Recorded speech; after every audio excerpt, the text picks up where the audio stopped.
If there's one thing I've learned after 34 years on this planet, it's that being the quiet one in the family doesn't mean they'll leave you alone. Sometimes, it just means they talk over you more. My name's Cole, and for most of my life, I've been labeled the negative one, the buzzkill, the guy who ruins the mood. Not because I'm mean, not because I lash out, but because I don't pretend everything's perfect when it isn't.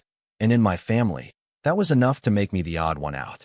I'm not the guy who cries at movies or writes sentimental birthday cards.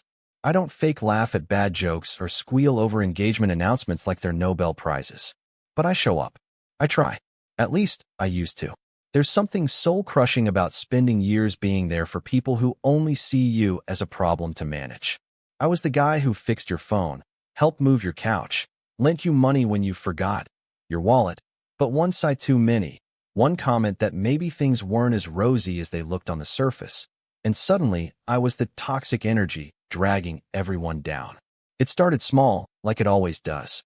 I remember a family dinner when I was 23, a regular Sunday thing at my parents' house. My brother Ethan had just gotten back from some overpriced yoga retreat in Tulum with his wife, and he was glowing. Not figuratively. He literally had one of those LED face masks that made him look like Iron Man doing a skincare ad.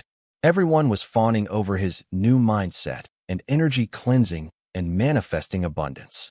I made a sarcastic joke about how I'd just manifested a parking ticket, and my mom put down her fork and gave me that look. The one that says, "Why do you always have to ruin the vibe?" I brushed it off. I was used to being the scapegoat.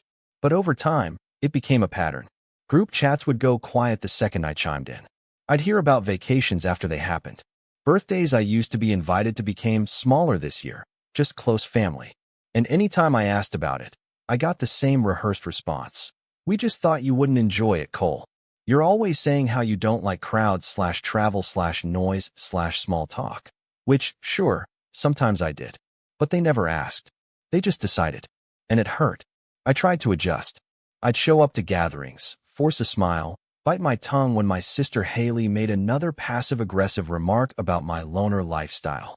I'd bring thoughtful gifts, books, handmade stuff, once even a custom wooden chess set for my dad, only to see Ethan's Bluetooth speaker or Haley's matching family pajamas get all the attention. And every time I mentioned feeling left out, I was met with condescending concern.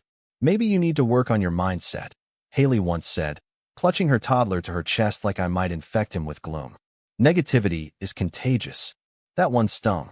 I didn't talk for the rest of the night. The worst part was watching how easily they rallied around each other. Ethan would host wellness weekends at his lake house. Haley planned family photo shoots in matching neutral tones. My parents called them anchors of the family. Me? I was the gray cloud, the reluctant RSVP, the guy who just needed therapy. Ironically, I was in therapy. Have been for years. I just didn't turn it into a personality. But the turning point, the seed of everything that would come later, was the Christmas I didn't get invited to.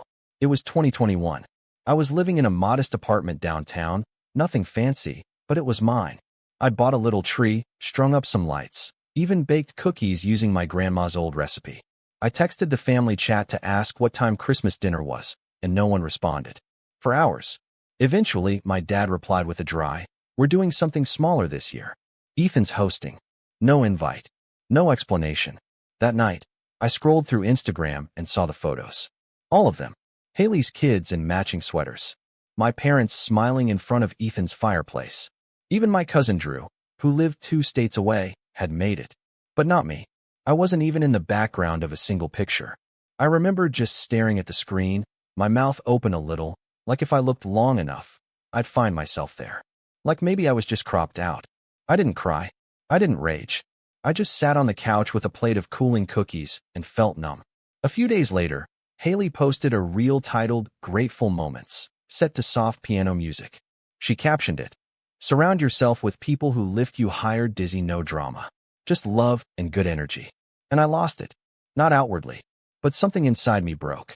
I realized then, really realized, that no matter what I did, no matter how hard I tried to vibe with them, I'd always be the outsider. The unspoken rule was clear: don't bring the mood down. Don't talk about real things. Don't be inconvenient. So I stopped trying. I stopped texting first. I stopped sending gifts. I stopped offering help. And for the first time in my life, no one chased me. Not even a miss you. It was like I had never existed. But here's the thing. Silence gave me space. And space gave me clarity.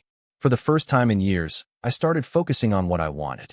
I poured myself into my work, software development for a niche logistics firm, and quietly stacked money.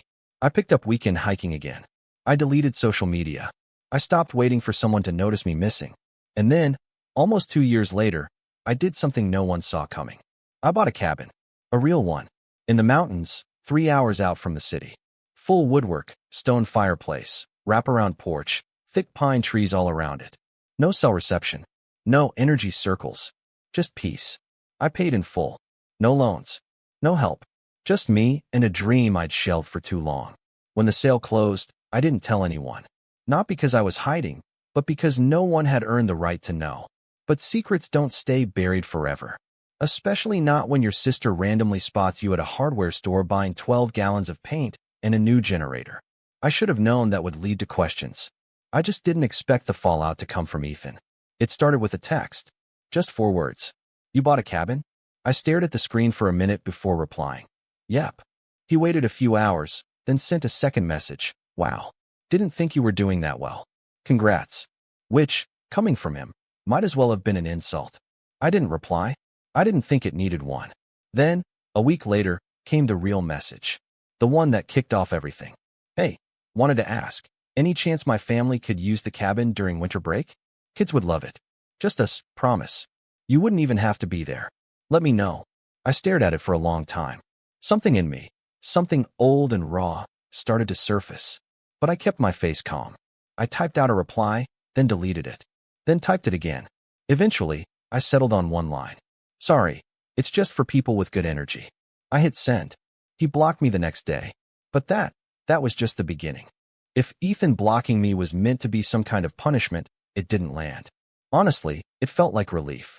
Like someone finally turned off a song that had been playing on repeat in the background of my life for too long. No more backhanded compliments. No more just trying to help lectures. No more pretending to be someone I wasn't just to keep the peace. But I should have known that peace, in my family, doesn't last. It started subtly. A few icy glances from Haley when I bumped into her at the local co-op, her eyes flicking to my cart like she was scanning for judgment. I tried to nod hello, but she turned sharply, her toddler balanced on one hip like a tiny human shield. Then came the voicemail from Mom. Chipper on the surface, but with that undertone of tight-lipped disapproval I knew too well. Hi, sweetie. Just wanted to say we love that you're investing in property. Really proud of you. Just a little surprised you didn't mention it to the family, especially with the holidays coming up. Anyway, call me back when you get a chance. I didn't call back. I think that's what truly set everything in motion. Not the cabin, but the silence. For the first time in decades, I wasn't explaining myself. And for people like my parents, who controlled conversations with guilt and carefully measured concern, that was a threat. It wasn't long before my dad called directly. I let it ring, but he left a message. His tone was colder. Cole, I don't know what this attitude is about, but this family doesn't do secrets. Your brother was trying to include you. Don't punish the kids over whatever grudge you're nursing. Call me. I didn't call him either. And just like that, the narrative started to shift, behind my back, of course, but not so subtly that it didn't get back to me. Drew, my cousin, texted me a screenshot from our extended family's Facebook group, a digital nightmare I wisely stayed far away from. It was a post from Haley. Feeling sad today. My boys were so excited about the idea of playing in the snow at Uncle Cole's new cabin. They even drew pictures. But unfortunately, some people hold on to bitterness instead of choosing love. We'll find joy elsewhere, like we always do. The comments were what you'd expect. Heart emojis. Prayers. A few shame on him s. One in even posted, negativity is a disease. Cut it out, or it'll rot your whole family. I half expected someone to suggest an exorcism. I laughed when I saw it.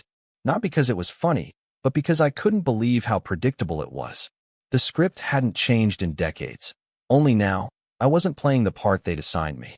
And then came the dinner. I don't know why I said yes. Maybe some masochistic part of me thought it would be different. Maybe I was tired of being the ghost in family photos. Or maybe, just maybe, I wanted to see how far the rabbit hole went. Whatever the reason, I agreed to join them for a pre-Christmas dinner at my parents' house. It wasn't the real Christmas, of course. That was happening at Ethan's chalet in Aspen. This was more of a leftover holiday, a consolation meal before everyone left for their actual plans. When I walked in, I knew I'd made a mistake. The room was decorated within an inch of its life. Garlands, lights, faux snow on every surface. But it wasn't festive. It was curated, like a catalog had thrown up all over the living room. Haley's kids were wearing matching cardigans that looked itchy, and Ethan's wife was sipping something green from a crystal glass and talking about the energetic residue of processed sugar. I barely made it past the threshold before my mom hugged me a little too tightly and whispered, "Try not to be so tense tonight, okay? Let's just have a nice time." That was code. I knew it. Don't mention the cabin. Don't talk about feelings. Smile. Nod. Be useful. I sat at the end of the table. Ethan was at the head.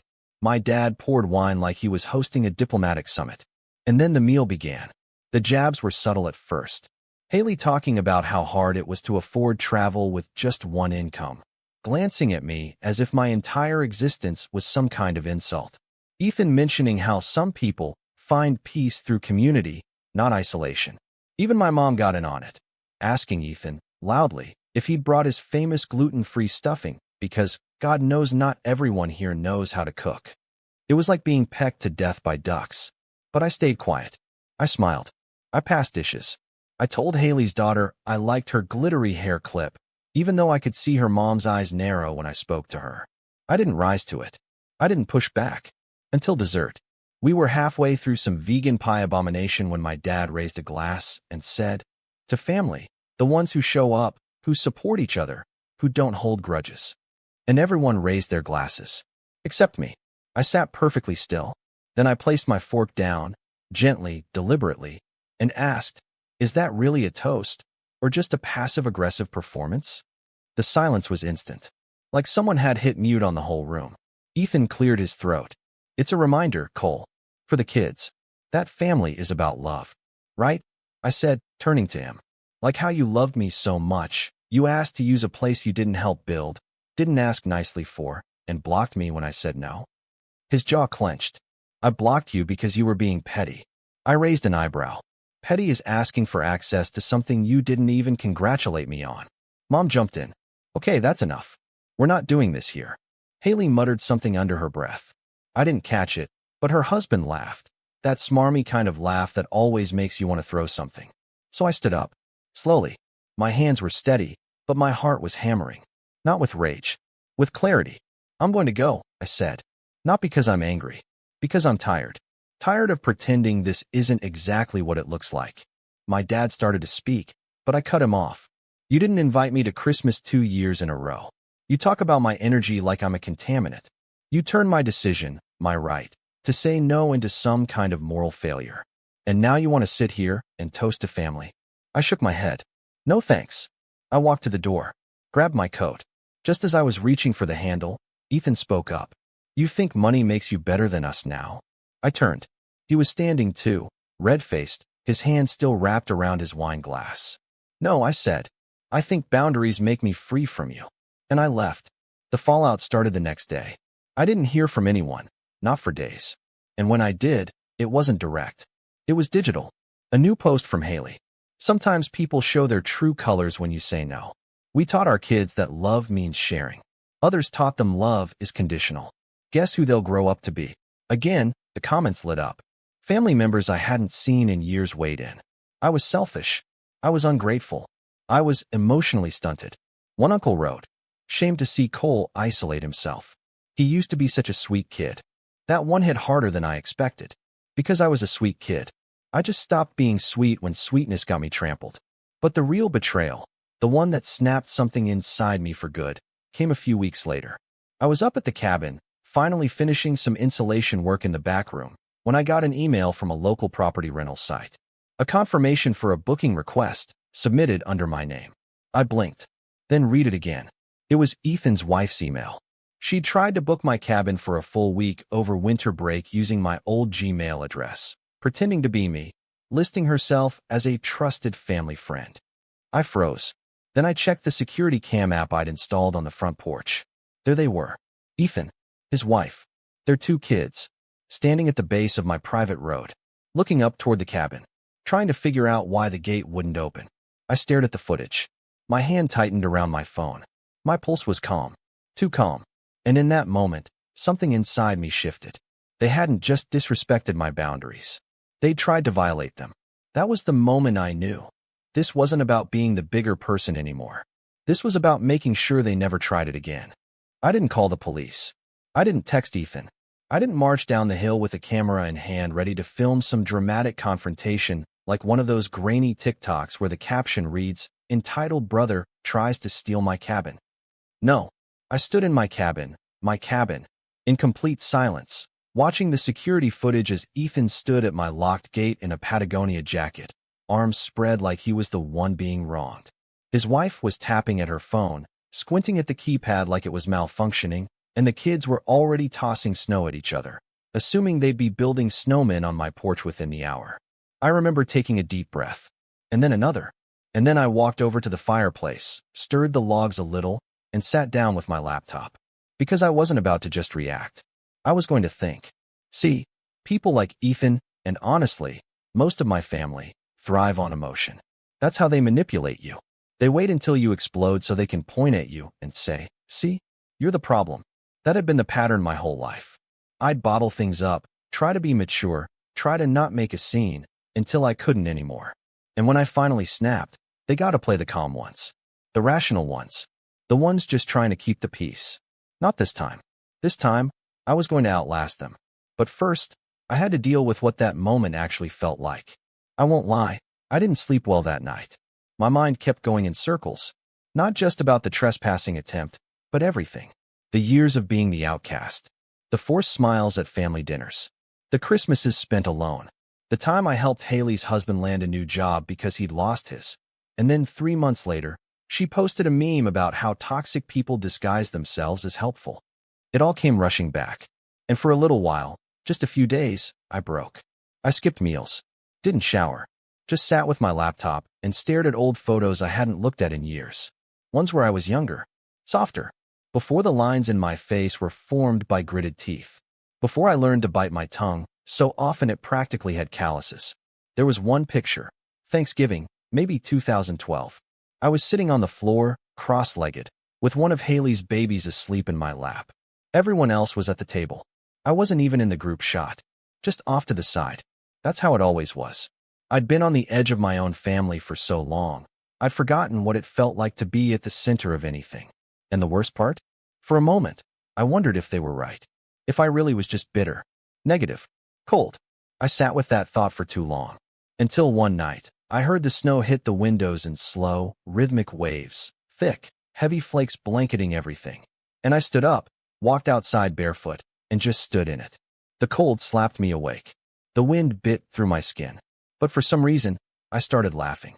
Not loudly, not manically, just that soft, half-broken laugh you let out when something clicks. Because I realized something. I had a cabin I built. I wasn't the loser they made me out to be. I wasn't some drifting sad case who needed saving. I had a life, one I made with my own hands. A home in the woods. A career I loved. Friends, real ones, even if they weren't blood. And peace, glorious, deafening, soul-filling peace, which they tried to take from me. They hadn't rejected me because I was broken. They rejected me because I stopped playing the game. That night was the turning point. The next morning, I made coffee, turned on some jazz, and started to rebuild. Not just my routines. Myself. I updated all my passwords. Strengthened the gate lock system. Installed 2 more security cameras. One angled at the private trail up the hill, another over the side deck. I booked a meeting with a lawyer in town, just to go over what would count as unlawful entry versus attempted trespassing. I didn't plan to press charges, not yet. But I wanted to be prepared. I also contacted the rental site where Ethan's wife had tried to impersonate me and submitted a fraud report. I attached the security footage. Their support team was surprisingly responsive. The account linked to her email was suspended within 48 hours. Then I went one step further. I bought the domain My Mountain Cabin, lastname.com, and turned it into a private, invite-only booking system for close friends. Not to make money, just to have something that looked official, professional, with rules, policies, and, best of all, terms and conditions that included a firm no exceptions for family members not explicitly authorized in writing. But this wasn't just about protecting the cabin. I started journaling again. I know, sounds cliché, but there was something powerful about waking up, brewing a cup of coffee, and writing down what I really felt. No filter, no pretending. I wrote about my childhood, how I used to wait by the window for my dad to get home and hope he'd ask me to toss the football around, only for him to step right past me and call for Ethan. I wrote about the time Haley cried at Thanksgiving and said I'd ruined everything because I'd made a comment about missing Grandma. I wrote about the nights I sat alone in my apartment on my birthday while everyone else went out to dinner for Ethan's promotion. I wrote it all. And then one night, I set fire to those pages in the cabin's wood stove, watched them curl into ash, felt a weight lift. Around that time, something else changed. I started working with clients directly. No more middleman agencies. I built my own small consulting arm. Just me, a portfolio, and referrals. The extra income wasn't flashy, but it gave me more control, more time, more freedom to spend weekends at the cabin or disappear into the woods for hours without checking my phone. I'd get texts from people in town. Hey, are you still doing that software stuff? Or you helped my cousin's small business. Can I hire you? It wasn't loud success. It was quiet, steady, real. And as the weeks turned into months, something wild happened. I started laughing again. Really laughing. At podcasts. At old movies. At dumb memes from friends who actually liked me. One Saturday afternoon, I found myself in a thrift shop in a nearby mountain town, flipping through old records, when the shop owner, a woman in her 50s with bright blue hair and a voice like honey, said, "You've got a peaceful energy about you." I blinked. Me? She nodded. "You'd be surprised how many people come in here, all frayed. You're not. You're grounded." That stuck with me, because I'd spent so long being told I was the opposite. Grounded. Me. The man who once sat in silence while his entire family laughed at jokes he wasn't in on. The man who once thought being alone meant being unwanted. Now, I chose solitude. I built it, and I guarded it like it mattered, because it did. But even in my peace, I knew the storm wasn't over. Because people like Ethan don't just walk away. They regroup. They reframe. And they come back. And when they did, I was ready. There's a kind of silence you only hear in the mountains. That dense, snow-muted stillness that feels like it's listening. That's where I made my decision. Not in a rush of anger. Not from some late-night revenge fantasy. But in the calm, measured quiet of early spring, sitting on my porch with a thermos of black coffee and the kind of clarity I hadn't felt in years. This wasn't about getting back at them. Not really. Revenge, for me, wasn't a fire. It was a blueprint. And I had just spent 3 months clearing the land, metaphorically and literally. See, I'd realized something important during those long, introspective days in the cabin. I had spent most of my life playing defense. Apologizing. Explaining. Trying to soften myself into whatever version of me they'd accept. But they didn't want me to be better. They wanted me to stay less than them. Contained. Predictable. A reminder that they were doing something right. That's when it clicked. If they couldn't handle me setting boundaries, what would they do if I drew a line they couldn't even see until it was too late? So I started planning. Not in a sugar-in-the-gas-tank kind of way. That's not my style. I wanted something poetic, strategic, something that looked like peace but tasted like consequence. Something undeniable. Step 1 was simple. Secure the high ground. I met again with the lawyer in town, Carolyn, mid-40s, sharp as a tack, with a sarcastic streak and a reputation for handling land disputes like a chess master.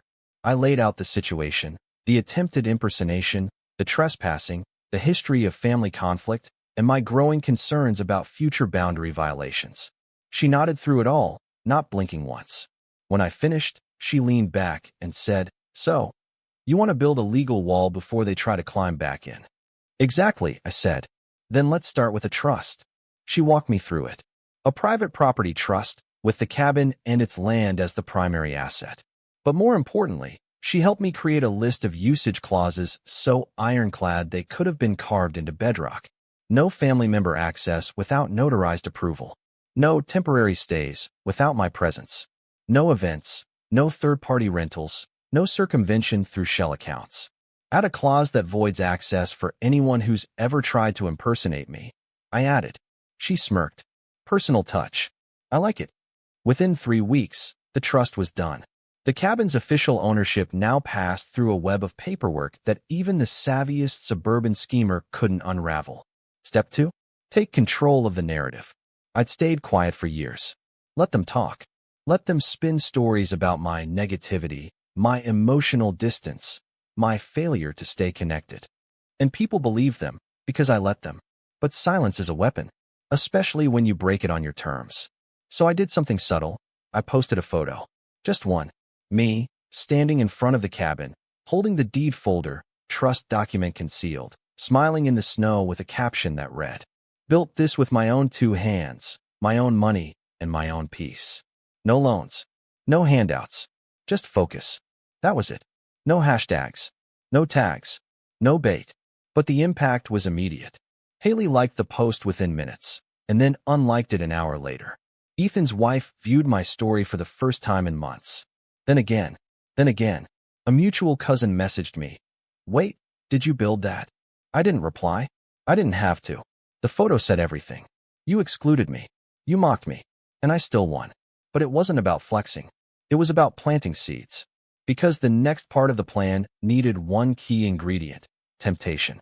I knew how my family operated. I knew that Ethan couldn't stand being outshined. That Haley hated being left out of anything that looked exclusive. That my parents had spent decades fawning over whichever child looked most successful. If I wanted them to walk into a trap, I didn't need bait. I just needed a velvet rope. So I created an event. Not a party. Not a reunion.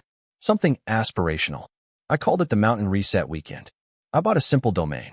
Built a sleek little landing page using a template. All soft earth tones and minimalist fonts. The header read, "Escape the noise. Reset your spirit. Realign your energy." I laughed as I typed it. Ethan-level nonsense. Underneath, I added fake testimonials. Just vague enough to sound real. Life-changing. I came back clearer than I've been in years. It's not just a getaway. It's a transformation. Then the photos, wide shots of the cabin, drone views of the mountain trail, candles flickering on a windowsill. I listed only 3 weekends per year. Invite only. No social media. No exceptions. And then I added a hidden clause in the site's metadata.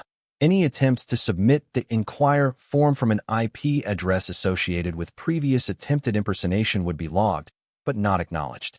Just silently tracked. It was a masterpiece of subtle manipulation. The site went live. I sent the link to one person, my old college roommate Jay, now a mid-tier influencer who owed me a favor after I helped him recover a crashed hard drive that had 3 brand deals on it. I asked him to post it once, with no context, and say, "Heard good things about this place. While that it's invite only." And from there, I waited. Within 24 hours, the landing page had 312 views. Within a week, 2,100. One IP pinged 6 times in a row from the same suburb where Ethan lived. Another came from my parents' neighborhood. But the real tell? I got a group text from Haley, the first in months. "Hey fam. Random question. Anyone heard about this Mountain Reset Weekend thing? I swear I saw Cole's cabin in a video. Are you involved in this, Cole?" I stared at the message, took a sip of tea, then replied, simply, "It's invitation only." She heart reacted. Then nothing for days. But I wasn't done. Step 3 was surgical. I compiled every voicemail, every message, every backhanded comment. I downloaded all the security cam footage from the day Ethan tried to sneak up to the cabin. I screen recorded his wife's impersonation attempt on the rental site, plus the fraud notice from their system. Then I created a private archive on a USB drive. Not to use. Not yet. But to have. Because for the first time in my life, I was playing offense. I wasn't just protecting my peace. I was preparing to enforce it. And just when I thought the plan was working, just when the tension started to simmer from afar, when I thought I'd laid the last brick of my invisible fortress, an envelope showed up at my apartment door. No return address. Handwritten. Heavy. Inside was a folded letter. And a photo. The letter was from my mom. The photo? It was of the family. All of them. Standing in front of Ethan's house. Holding a sign that read, "Happy birthday, Cole. We miss you." And on the back of the photo, scribbled in Ethan's handwriting, "Prove you're the bigger person. Invite us to the cabin." That's when I knew they didn't get it. They still thought this was about bitterness. About pettiness. They thought I was waiting for an apology. They didn't realize I'd outgrown needing one. But I did realize something else, something important. They weren't done. They were regrouping, plotting, trying to spin it again, maybe to friends, maybe to extended family, maybe even to me. And that meant I needed to move up my timeline. Because the final phase of my plan wasn't just to protect my space. It was to redefine the entire story. I didn't call them. I didn't return the letter. I didn't even take the bait. I just stared at the photo, all of them smiling like we were still a family, like I hadn't been iced out for a decade. And I felt nothing. No anger. No sadness. Just a kind of cold, clean certainty. They didn't miss me. They missed the idea of me. The version that tolerated everything. The version who quietly absorbed their guilt and made space for their egos. They missed the family scapegoat, not the man I had become. So I made my final move. And this time, I didn't just shut the door. I sealed it.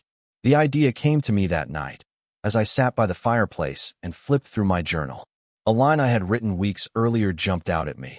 They only miss you when they need something. And that's when I decided to give them something. But not what they expected. I waited exactly 2 weeks, just long enough for curiosity to turn into confusion. Then I sent a group email to my immediate family, subject line, access to the cabin, final notice. I knew they'd open it. The words access and final in the same sentence were like candy to people who hated being excluded. The body of the email read, "Hi all. I've received multiple inquiries regarding the cabin, as well as requests for involvement in the Mountain Reset weekend. Given the level of interest and past misunderstandings, I've decided to clarify everything in one place.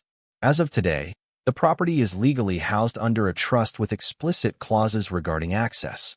No family member, immediate or extended, will be granted entry, use, or promotional involvement unless otherwise authorized in a legal contract reviewed by counsel. Furthermore, any attempts to misrepresent identity, submit bookings under false pretenses, or access the property through informal channels will be treated as a violation of civil trespassing law and reported accordingly. This is not punitive. This is protective. I wish you all well. Cole." I sent it. Then I waited. And right on cue, the storm rolled in.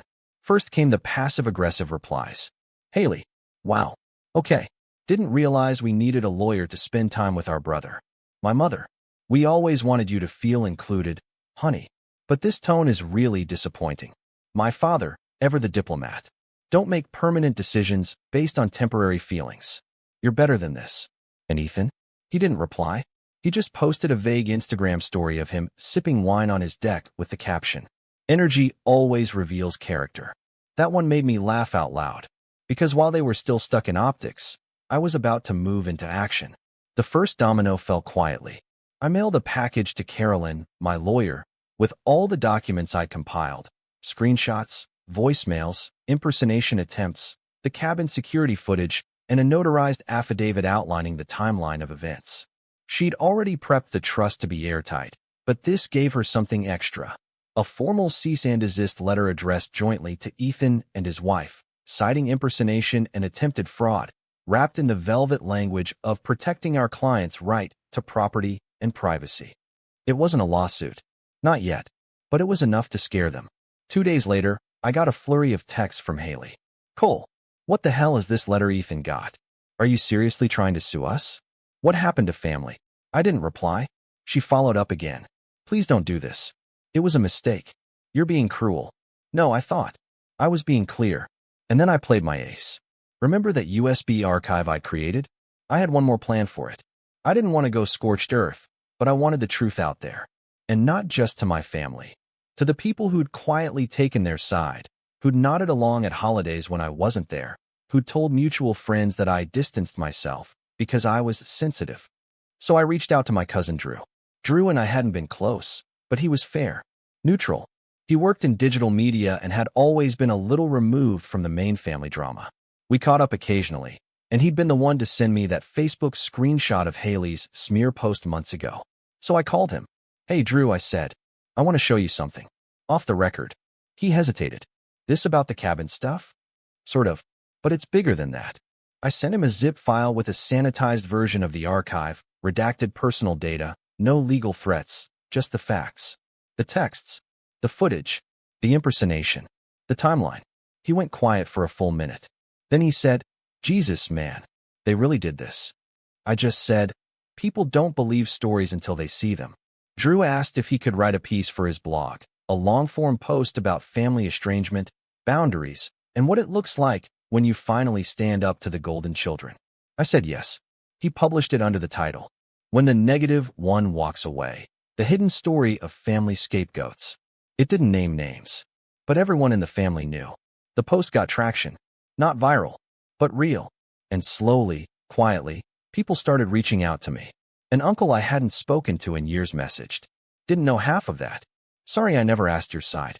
A former family friend. I used to think you were just distant. Now I get it. Even my old Sunday school teacher emailed me. Good for you, Cole. We always saw how left out you were. Proud of the man you've become. I didn't need the validation, but it helped close the loop. And then came the final fallout. I heard through the grapevine that Ethan's wife's social media accounts went private after a few comments accused her of using someone else's identity to get a vacation. Haley deleted the post about people who choose bitterness. No apology. Just gone. My parents? They sent one last email, a joint one. We don't know who you've become, but we miss the version of you who still believed in family. If you ever decide to come back, the door is open.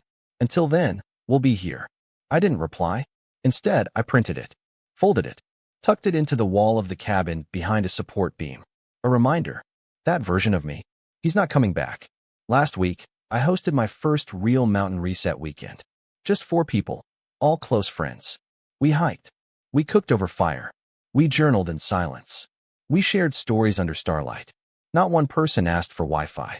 And as I stood on the porch that final night, watching the moonlight turn the pines silver, one of my friends asked, "Do you ever regret it? Cutting them off like that?" I thought for a long moment. Then I said, "No, because I didn't cut them off. They let me go the moment I stopped being useful." They say revenge is best served cold. But me? I prefer mine quiet. One lock at a time. One truth at a time. And the last thing I heard from any of them was the sound of a gate they couldn't open. Click.